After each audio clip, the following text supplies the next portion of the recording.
Control रूममध्ये एकामागून एक यशस्वी संदेश येत होते. अधिराजच्या साम्राज्याचे 4 मजबूत आधारस्तंभ अवघ्या काही मिनिटात कोसळले होते. इथून पुढे अधिराजच्या खास अड्ड्याच्या मागच्या बाजूला यशची टीम पोहोचली होती. ही इमारत इतर अड्ड्यांपेक्षा थोडी वेगळी होती. उंच कंपाऊंड, प्रत्येक कोपऱ्यावर सीसीटीव्ही, सशस्त्र पहारेकरी आणि आत बाहेर जाणाऱ्या प्रत्येकावर लक्ष ठेवणारी कडक सुरक्षा व्यवस्था. यशने हाताच्या खुणेनेच सगळ्यांना थांबवलं. लक्षात ठेवा, आधी कोणीही गोळीबार करायचा नाही. आपलं पहिलं लक्ष आपल्या साथीदाराला शोधायचं आहे. आत अजून आपली 2 माणसं आहेत, तो हळू आवाजात म्हणाला. येस सर, सगळे दबक्या आवाजात म्हणाले. क्षणात 2 जणांनी कुंपण ओलांडून पलीकडे गेले आणि आतून हळूच मागचं दार उघडलं. जुनं असल्यामुळे कर्र आवाज करू लागलं, म्हणून पूर्ण न उघडता किंचित फट करून संपूर्ण टीम आवाज न करता आत शिरली. आत मंद प्रकाश होता. मागून पुढे जाताना त्याला दुरूनच एक वेदनेने भरलेल्या किंकाळीचा आवाज त्याच्या कानी पडला. यशच्या छातीत धस झालं. हा ओरडण्याचा आवाज आपल्याच माणसाचा आहे वाटतं. त्याच्या सोबतीला असणारा माणूस बोलला तसा यशचा पिस्तूलवरचा हात घट्ट झाला. कॉरिडॉरमध्ये 2 सशस्त्र गुंड गस्त घालत होते. यशने साथीदारांकडे पाहून मान हलवली. क्षणात दोघांनी झेप घेतली. काही सेकंदातच दोन्ही गुंडांना जमिनीवर पाडून त्यांच्या तोंडावर हात ठेवून त्यांचं तोंड गप्प करण्यात आलं. हातपाय बांधून त्यांना एका कोपऱ्यात टाकण्यात आलं. वाटेत येणारा अडथळा बाजूला झाला होता. आपल्याला बेसमेंटकडे जावं लागेल. सगळ्यांनी आपापली पोझिशन घ्या. माझ्यासोबत 4 जण चला. बाकी सगळे आतमध्ये कब्जा करा. अधिराजच्या माणसांना ताब्यात घ्या. सामान जप्त करा. त्यांना अजिबात सोडू नका. आपला प्लॅन ए ठरल्याप्रमाणे अंमलात आणा. तोपर्यंत आम्ही तुम्हाला जॉईन होतो. काहीच गडबड नको आहे. आपल्या माणसाचा जीव जाऊ शकतो. त्याने थांबून कुजबुजत्या आवाजात आपल्या साथीदारांना सांगितलं. ओके सर, बोलून यश सहित सगळे इमारतीत घुसले. थोडे जण जिन्यावर गेले तर यश आणि 4घे जण बेसमेंटकडे वळले. यश जिना उतरून आत जाताच खाली जाताच त्याला वातावरणात एकदम बदल जाणवला. ओलसर भिंती, मंद पिवळा प्रकाश आणि हवेत रक्ताचा उग्र वास. अचानक समोरच 4 सशस्त्र गुंड दिसले. तसे यश आपल्या साथीदारांसहित मागे झाले. पिस्तूल हातात पकडून जिन्याच्या आधाराने लपून बसले. पण यांची चाऊल लागताच, कोण आहे तिकडे? त्यांच्यापैकी एकाने संशयाने विचारले. आणि तो पुढे येतच होता की यशच्या एका साथीदाराने त्याच्या पायावर गोळी झाडली. आणि पुढच्या क्षणी दोन्ही बाजूंनी गोळीबार सुरू झाला. धाड धाड धाड. गोळ्या भिंतीवर आदळून ठिणग्या उडू लागल्या. यश आणि त्याच्या टीमने खांबाचा आडुसा घेत अचूक प्रत्युत्तर दिलं. 3 गुंड जागीच जखमी होऊन कोसळले तर उरलेला 1 जण आतल्या दिशेने पळाला. त्याला जिवंत पकडा, यश जोरात ओरडला. त्याच्या 2 साथीदारांनी त्याचा पाठलाग केला. तेवढ्यात वायरलेसवर आवाज घुमला. टीम 5 सावध, बेसमेंटमध्ये आणखी काही माणसं आहेत. कॉपी, बोलून यशने पुढे सरकत लोखंडी दरवाजासमोर पाऊल ठेवलं. दार बाहेरून जाड साखळदंडाने बंद करण्यात आलं होतं. आतून कोणीतरी कमकुवत आवाजात मदतीसाठी हाक मारत होतं. यशच्या डोळ्यात संताप दाटला. इथेच आहे तो. त्याने आपल्या साथीदारांकडे पाहिलं आणि म्हणाला, दार उडवा. क्षणाचाही विलंब न करता एका अधिकाऱ्याने हायड्रॉलिक कटर पुढे आणला. साखळीवर जबरदस्त दार पडू लागला. खळ आवाज करत लोखंडी साखळी तुटून खाली पडली. यशने जोरात लाथ मारत दरवाजा उघडला आणि समोरचं दृश्य पाहून त्याच्या हाताच्या मुठी आपोआपच घट्ट झाल्या. खोलीच्या मध्यभागी त्यांचा साथीदार खुर्चीला बांधलेला होता. त्याच्या अंगावर मारहाणीच्या स्पष्ट खुणा दिसत होत्या. चेहऱ्यावर रक्त सुकलं होतं आणि त्याचं डोकं एका बाजूला झुकल्यासारखं होतं. पण यशला पाहता क्षणी त्याच्या डोळ्यात चमक आली. ओठांवर हलकंसं स्मित उमटलं. मला माहीत होतं तू नक्कीच येशील मला न्यायला, तो कमकुवत आवाजात म्हणाला. यश त्याच्याकडे धावणारच इतक्यात खोलीच्या मागच्या भिंतीचा गुप्त दरवाजा अचानक उघडला. एकामागून एक काळ्या कपड्यातले 10 ते 12 सशस्त्र गुंड बाहेर येऊ लागले. त्यांच्या बंदुकींची तोंड थेट यशच्या टीमकडे रोखलेली होती.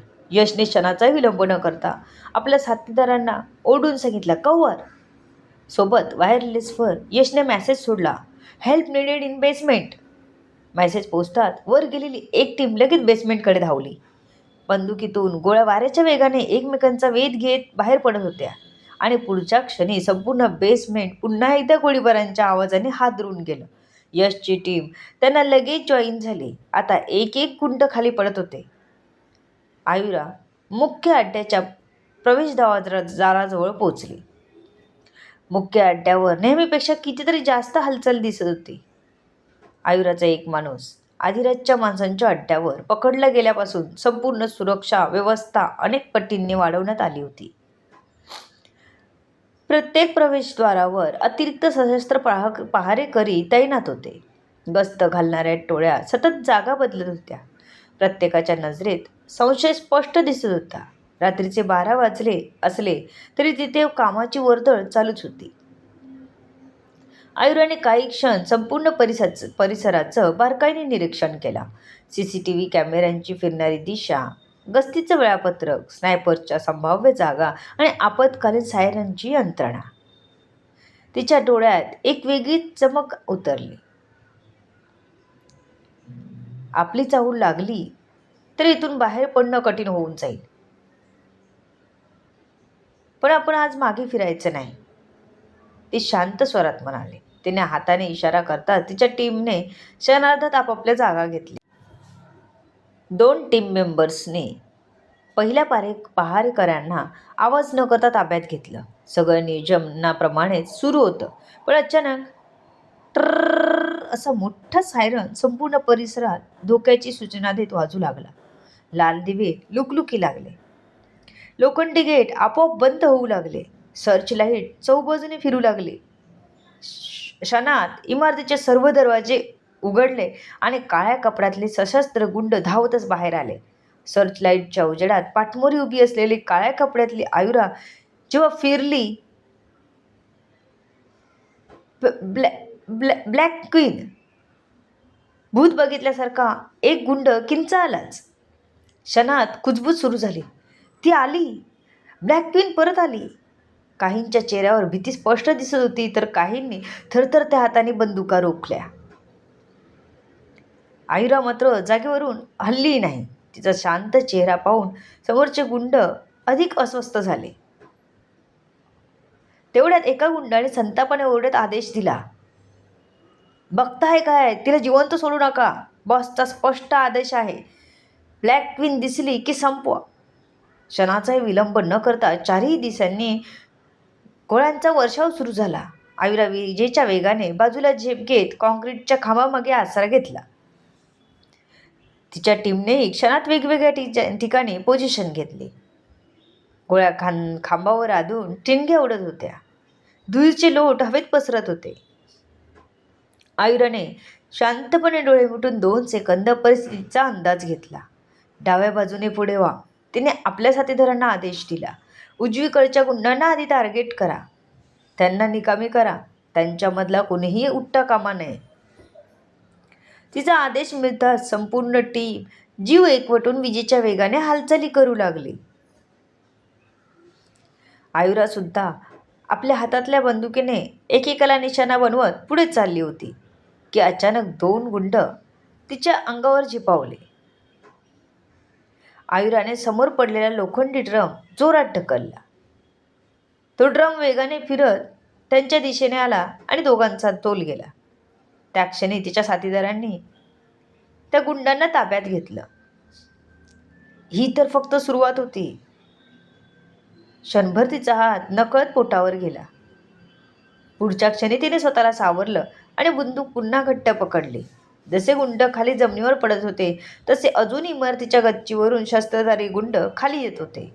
आयुराने वर पाहिलं. तिच्या चेहऱ्यावर पुन्हा तेच हलकंसं आत्मविश्वासपूर्ण स्मित उमटलं. लोखंडी जाड शटर वेगाने खाली येऊ लागलं. मॅडम, ॲटोमॅटिक लॉक सुरू झाला आहे. एका साथीदाराचा वायरलेसवरून घाईतच आवाज आला. आयुराने एका क्षणात दरवाजाच्या वरच्या कोपऱ्यातील कंट्रोल सर्किटवर नजर रोखली. लवकर वरचा कंट्रोल बॉक्स उडवला पाहिजे, ती म्हणाली. तसा रोहन क्षणाचा विलंब न करता बंदूक रोखून तयार झाला. नाही रोहन, कव्हर फायर दे, कंट्रोल सर्किट मी उडवते. आयुराने 2 सेकंद लक्षाचा अंदाज घेतला. धाड आवाज करत गोळी थेट कंट्रोल सर्किटवर जाऊन आदळली. ठिणग्यांचा वर्षाव झाला. कर्र आवाज करत अर्धवट खाली आलेलं जाड लोखंडी शटर जागेवरच थांबलं. आता घाई करा, आज चला, हीच संधी आहे आपल्याकडे, आयुरा ओरडली. ती स्वतः सर्वात आधी वाकून त्या अर्धवट उघड्या जागेतून आत शिरली. तिच्या मागोमाग 3 अधिकारी आत घुसले. बाकीचे बाहेरची लाईन सांभाळा, एकही गुंड आत येता कामा नये. बाहेर उभ्या टीमने लगेच दोन्ही बाजूंनी मोर्चा सांभाळला आणि बाहेरून धावत येणाऱ्या गुंडांना अडवायला सुरुवात केली. आत शिरताच आयुराने मागे वळून पाहिलं. आतल्या प्रत्येक मजल्याची तपासणी करा. कंट्रोल रूम, सर्व सेक्शन आणि अधिराजची खास केबिन. आधी तिथे. आयुरा आदेश देणारच इतक्यात एक गोळी तिच्या डाव्या खांद्याच्या दंडाला चाटून गेली. रक्ताची एक बारीक रेघ तिच्या दंडावर उमटली. एक वेदनेची हलकी लहर तिच्या हातातून गेली, पण तिने क्षणाचाही विलंब न करता भिंतीचा आडोसा घेत पुन्हा बंदूक रोखली. एक अधिकारी समोर असणाऱ्या गुंडावर तुटून पडला, तर दुसऱ्याने आयुराला पकडलं. मॅडम, तुम्हाला लागलं आहे.